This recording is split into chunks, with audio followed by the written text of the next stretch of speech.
Hi, it's Mark with Our Museum of Us book. I want to talk a little bit about chapter 2 and this incredible rise of the storage unit business and industry. I wanted a chapter in the book just to kind of put some facts in front of you.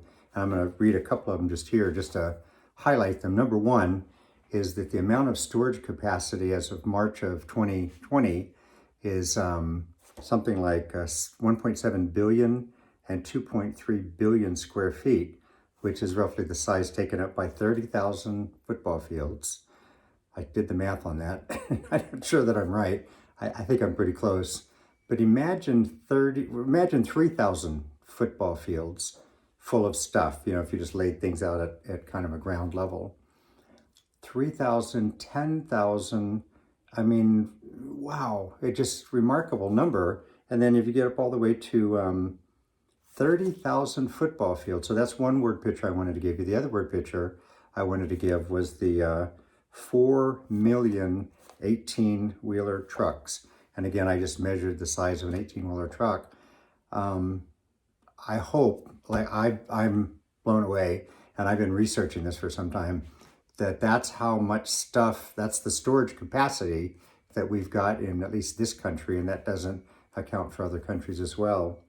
Two, I thought it was interesting to just look at the top 10 cities that with the most demand for storage. Of course, Houston, number one, LA, New York, Chicago, San Antonio. So big cities that have a lot of people. But notice that Houston, which is not the biggest city in the country, behind LA and New York, is, so there's something, we've got two large demands in Texas, both in San Antonio and Houston. So I know that one of these days I'm going to get to the Self-Storage Association's conferences. They hold them not only in states, but they hold them on a national basis. But this is an interesting business. This is fascinating. And then the other thing I put were I put a little table in here with the prices for storage. And the point that I wanted to make is that, of course, the bigger the unit, the smaller the the price per square foot. But it does tempt you, and I'm going to just speak from personal experience. The bigger the unit, the more you feel like you can fill it up and have room, and you tend to put stuff in there. I did. Maybe you don't. But my best recommendation is to look at the website that I put at the end of the chapter. It's where you can actually go find the price per square foot in your state. And two, seriously think about smaller is better, in the sense that if I don't have a large space, I'm going to not fill up as much stuff. And we'll talk about that later, but it still goes back to my Hills of Enough ideas that, is it possible that rather than paying somebody to keep the stuff, would it be better to just process it, to cull it out, to declutter, to do things that allows you to lower your Hill of Enough, period. But the last thing I wanted to say is that I visited many storage facilities just to get a sense of what's going on. I've interviewed a number of the storage unit owners. And in full disclosure, Mario is actually a real person, although he doesn't know that he was my hero when I decided to have him as a character. But I will tell you, and I told about a company, a little family really in East Texas called the Wow Factor. And they're just the nicest people. He goes to storage units when they do their auctions. He brings stuff, auctions, bids. If he wins it, he brings it back to their family business and they resell it.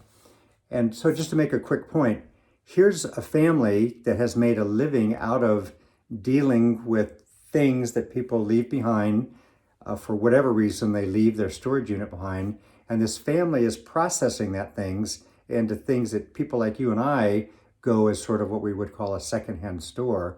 I love it. I just think that what they're doing is a huge service to not only the storage unit industry in terms of things, what do we do with them, but the fact that they're processing it and making it available for other people seems to me a real smart idea. So I celebrated them in the end of the book.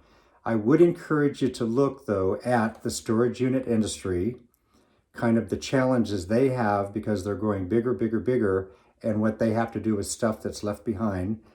There's TV shows about that that are pretty fun to watch one or two times, but after that I just get sad, really. And then the third thing is what's going on with the storage unit industry in terms of what they're projecting for their growth over the next 5 to 10 years. They're going to be a big part of our future. And so again, the Museum of Us idea of finding a way to curate your things so that you don't have to keep the physical objects and find a way to put it back into society through recycling and secondhand stores. Good luck with all that.